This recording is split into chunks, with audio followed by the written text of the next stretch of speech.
Hello everyone, welcome to my channel. இன்னைக்கு நம்ம standard 12th physics unit number 2 current எலக்ட்ரிசிட்டியில் Wheatstone பிரிட்ஜுங்கிற topic வந்து பார்க்க போகிறோம். இந்த டாபிக் வந்து ரொம்ப ஃபெமிலரான டாபிக், அதோட இம்பார்ட்டண்டான டாப்பிக்கும் கூட. இப்போ இந்த வீட்ஸ்டோன் பிரிட்ஜ் வந்து எதை பேஸ் பண்ணியிருக்குன்னு பார்த்தோம்னா கிர்ச்ஹாஃப் ரூலை வந்து பேஸ் பண்ணியிருக்கும். கிர்ச்ஹாஃப்லேயே வந்து நம்ம ரெண்டு ரூல்ஸ் வந்து பார்த்துருப்போம். ஒன்று கரண்ட் ரூல், அதுக்கப்புறம் வால்டேஜ் ரூல்னுட்டு ரெண்டு ரூல் வந்து பார்த்துருப்போம். அந்த ரெண்டு ரூலையுமே பேஸ் பண்ணி தான் இந்த வீட்ஸ்டோன் பிரிட்ஜோடைய அப்ளிகேஷன் வந்து இருக்குது. இப்போ இந்த வீட்ஸ்டோன் பிரிட்ஜ் வந்து பார்த்தோம்னா ஒரு இஎம்எஃப் இருக்கக்கூடிய ஒரு செல் வந்து கனெக்ட் பண்ணியிருக்காங்க. அதை எதோட கனெக்ட் பண்ணியிருக்காங்கன்னு பார்த்தோம்னா 4 ரெசிஸ்டார்ஸ் வந்து இருக்குது. என்னென்ன ரெசிஸ்டார்னு பார்த்தோம்னா PQRSன்னுட்டு 4 ரெசிஸ்டார் வந்து இருக்குது. அதை வந்து பார்த்தோம்னா ஃபஸ்ட்டு இதோடைய டெர்மினல்ஸ் வந்து நான் அடிக்கிறேன். இது வந்து பாசிட்டிவ் டெர்மினல், இது வந்து நெகட்டிவ் டெர்மினல். அதுக்கப்புறம் இதோடைய ஜங்ஷன்ஸ் எல்லாமே பார்த்தோம்னா இது ஏ ஜங்ஷன், இது பி ஜங்ஷன், இது சி ஜங்ஷன், இது டி ஜங்ஷன். இந்த ஜங்ஷன்ஸ் எல்லாத்துலேயுமே போய் அது மீட் ஆக போகுது.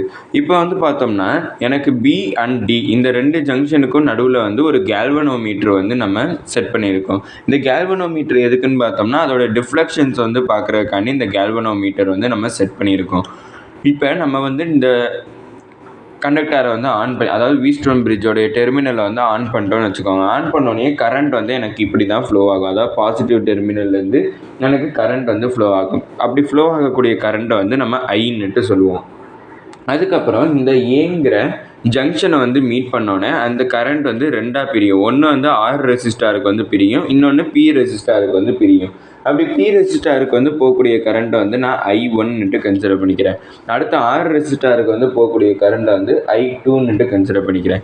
இப்போ அப்படியே அந்த கரண்ட் ஃப்ளோ ஆகி எனக்கு பிங்கிற ஜங்ஷனை போய் சேரும். அப்படி பிங்கிற ஜங்ஷனை வந்து போகிறப்ப எனக்கு கியூங்கிற ரெசிஸ்டாருக்கு வந்து அது பிரியும். அடுத்து கேல்வனோமீட்டருக்கு வந்து சம் அமௌண்ட் ஆஃப் கரண்ட் வந்து எனக்கு பிரிஞ்சு போகும். அப்படின்னா பிங்கிற ஜங்ஷன்லேருந்து கியூங்கிற ரெசிஸ்டாருக்கு போகக்கூடிய கரண்ட்டை நான் I3ன்னுட்டு ரெப்ரசன்ட் பண்ணிக்கிறேன். அடுத்து பிங்கிற ஜங்ஷன்லேருந்து கேல்வனோமீட்டருக்கு போகக்கூடிய கரண்ட்டை IG நான் ரெப்ரசன்ட் பண்ணிக்கிறேன். அடுத்து வந்து பார்த்தோம்னா எனக்கு இந்த I3ங்கிற டைரக்ஷன்லேருந்து எனக்கு கரண்ட் வந்து ஃப்ளோ ஆகும். அதுக்கு முன்னாடி பார்த்தோம்னா இங்கே I2ங்கிற கரண்ட் வந்து இருக்குது. இந்த கரண்ட் வந்து ஆருக்கு வழியாக போய் எனக்கு டிங்கிற ஜங்ஷனை ரீச் ஆகும். டிங்கிற ஜங்ஷன் வந்து ரீச் ஆகிறப்ப எனக்கு இது ரெண்டாக பிரியும். ஒன்று வந்து பார்த்தோம்னா கேல்வனோமீட்டருக்கு போகும், இன்னொன்று வந்து எஸ்ஸுங்கிற ரெசிஸ்டாருக்கு போகும். இப்படி போகக்கூடிய கரண்ட்டை வந்து நான் I4ன்னுட்டு நான் கன்சிடர் பண்ணிக்கிறேன்.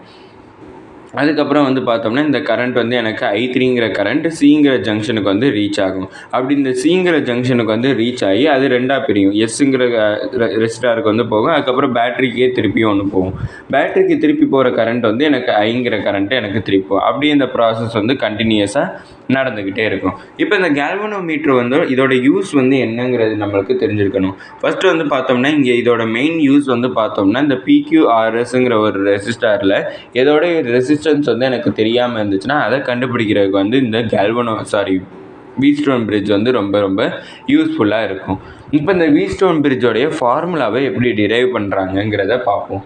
இப்போ வந்து பார்த்தோம்னா இந்த ஃபார்முலா டிரைவ் பண்ணுறதுக்கு மெயின் திங் எதுன்னு பார்த்தோம்னா நம்மளுக்கு கிர்ச்ஹாஃப் ரூல் தான் வந்து யூஸ்ஃபுல்லாக இருக்கும். இதில் வந்து பார்த்தோம்னா கிர்ச்ஹாஃப் ஃபஸ்ட்டு ரூல், அதாவது கரண்ட் ரூலை யூஸ் பண்ணி ஃபஸ்ட்டு நான் டிரைவ் பண்ணுறேன். இதில் கேல்வனோமீட்டரோட கனெக்ட் ஆகிருக்கக்கூடிய ஜங்ஷன்ஸ் என்னென்னு பார்த்தோம்னா பி அண்ட் டி.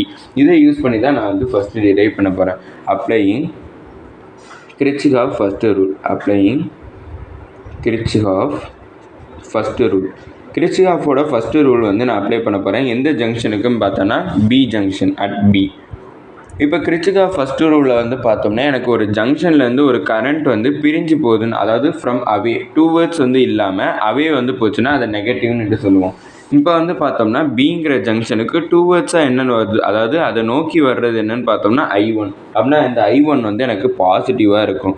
அடுத்து வந்து பார்த்தோம்னா எனக்கு பிங்கிற ஜங்ஷன்லேருந்து பிரிஞ்சு போகுது. அப்படின்னா I3 IG ரெண்டுமே வந்து எனக்கு பிரிஞ்சு போகுது. அதனால் நெகட்டிவ் கரண்ட்டாக இருக்காது. -IG -I3 =0ன்னுட்டு எனக்கு கிடச்சிருக்கு. இதை வந்து ஈக்குவேஷன் நம்பர் 1ன்னுட்டு கன்சிடர் பண்ணிக்கிறேன். இப்போ இந்த பிங்கிற ஜங்ஷனுக்கு நான் எப்படி வந்து கிர்ச்ஹாஃப் ஃபஸ்ட் ரூல் வந்து அப்ளை பண்ணணும், அதே மாதிரி டிங்கிற ஜங்ஷனுக்கும் வந்து நான் அப்ளை பண்ணுறேன். ஏன் இந்த ரெண்டு ஜங்ஷனுக்கு மட்டும் மெயினாக பார்க்குறோன்னு பார்த்தோம்னா ஜிங்கிற அந்த கேல்வனோமீட்டரில் இருக்கக்கூடிய டிஃப்ளெக்ஷன்ஸ் தான் நம்ம மெயினாக பார்ப்போம்.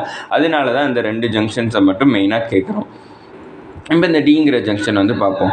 இப்போ இந்த டிங்கிற ஜங்ஷன்லேருந்து பார்த்தோம்னா எனக்கு I2ங்கிற கரண்ட் வந்து பார்த்தோம்னா டூவர்ட்ஸ் வந்து வருது, அதாவது அதை நோக்கி அந்த டிங்கிற ஜங்ஷனை நோக்கி வருது. அப்படிங்கிறப்ப அது பாசிட்டிவ் கரண்ட். அப்படின்னா I2ங்கிறது எனக்கு ஒரு பாசிட்டிவ் கரண்ட்.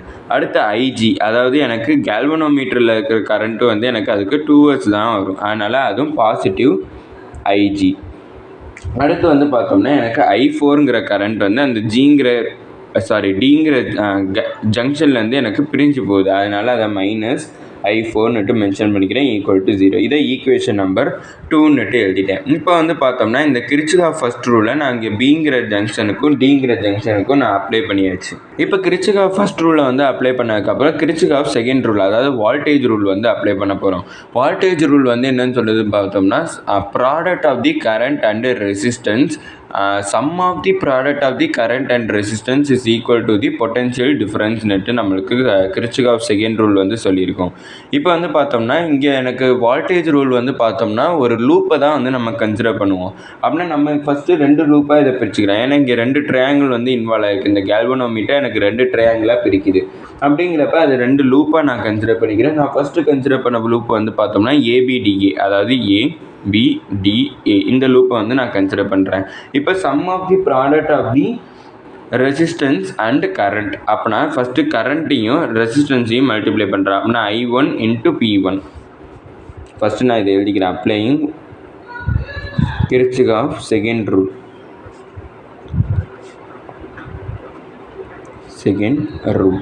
எந்த ஜங்ஷன்லன்னு பார்த்தோம்னா ABDAங்கிற ஜங்ஷனில் அப்ளை பண்ணுறோம். அப்படின்னா ஃபஸ்ட்டு I1 × P. அடுத்து வந்து பார்த்தோம்னா எனக்கு கேல்வனோமீட்டரில் வந்து பார்க்கணும். கேல்வனோமீட்டருங்கிறது எனக்கு ஒரு ரெசிஸ்டன்ஸை தான் வந்து எனக்கு ஆட் ஆகும். அப்படின்னா G × IG, அதாவது கேல்வனோமீட்டரில் பாஸ் ஆகக்கூடிய கரண்ட் கேல்வனோமீட்டர். அப்படின்னா IG × G. அடுத்து வந்து பார்த்தோம்னா எனக்கு இந்த இப்படியே வந்து ட்ராவல் ஆகி இப்படியே தான் எனக்கு ட்ராவல் ஆகுது, அதாவது இந்த டைரெக்ஷனில் எனக்கு ட்ராவல் ஆகுது. ஆனால் அதுக்கு ஆப்போசிட் டைரெக்ஷனில் எனக்கு I2ங்கிற கரண்ட் வந்து வருது, அதனால -I2R எழுதிக்கிறேன், =0.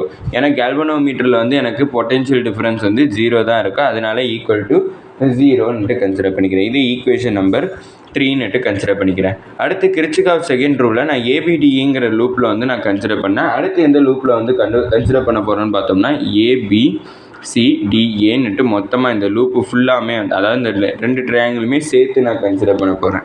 அதனால் அப்ளைங் கிர்ச்சாஃப் ரூல் அட் ABCDA இந்த லூப்பில் வந்து நம்ம அப்ளை பண்ண போகிறோம். அப்படின்னா இந்த லூப்பு ஃபுல்லாத்தையுமே நான் வந்து பார்க்குற மாதிரி இருக்கும். அப்படின்னா ஃபஸ்ட்டு I1 × P.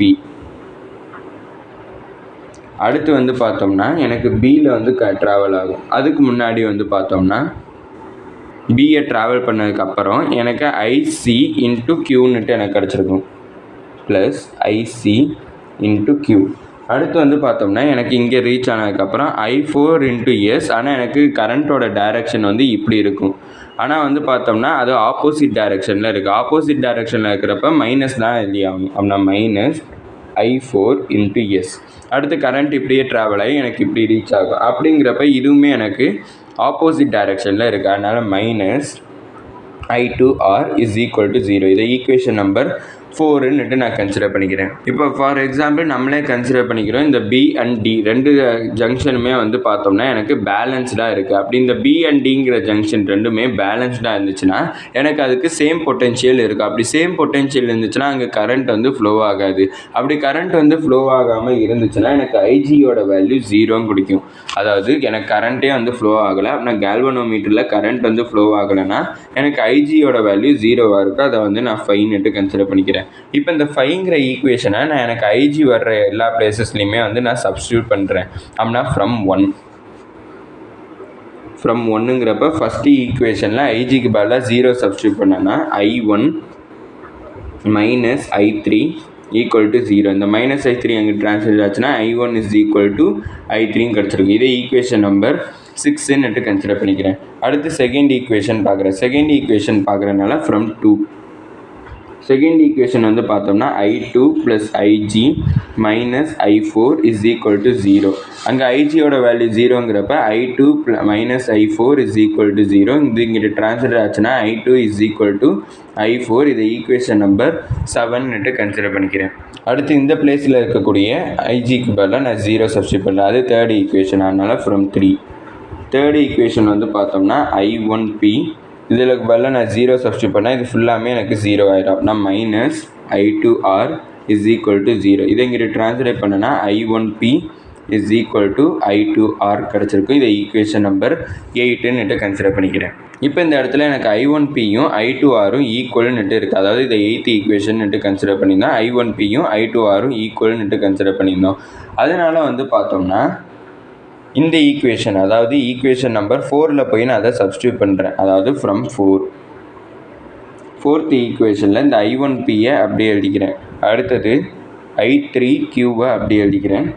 அடுத்தது -I4Sஐ அப்படியே எழுதிக்கிறேன். I2Rயும் I1Pயும் ஈக்குவல்னு சொல்லியிருக்காங்க. அதனால் இந்த I2Rக்கு பதிலாக நான் I1Pயை சப்ஸ்டியூட் பண்ணுறேன். நான் -I1Pன்னுட்டு கிடைக்கும் = 0.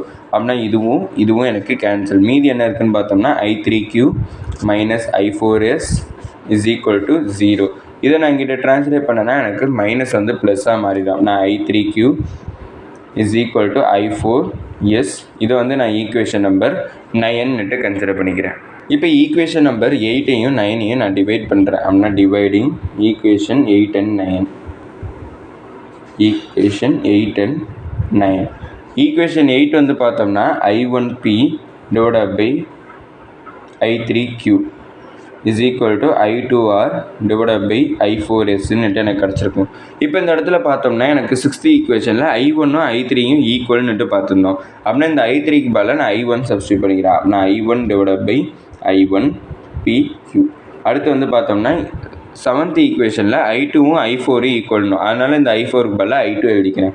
அப்படின்னா I2R / I2S. அப்படின்னா I1ம் கேன்சல், I2வும் கேன்சல். மீதி என்ன இருக்குன்னு பார்த்தோம்னா P/Q = R/Sன்னுட்டு எனக்கு கிடச்சிருக்கு. இதான் வந்து பார்த்தோம்னா நம்மளுக்கு வீட்ஸ்டோன் பிரிட்ஜோட கடைசி டெரிவேஷன். இதான் வந்து நம்ம ஃபார்முலாவை, அதாவது அன்னோன் ரெசிஸ்டன்ஸை வந்து கண்டுபிடிக்கிறதுக்கு இதை தான் நம்ம ஃபார்முலாவாக யூஸ் பண்ணுவோம்.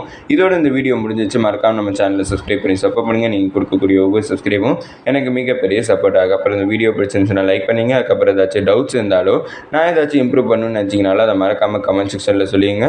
தேங்க்யூ.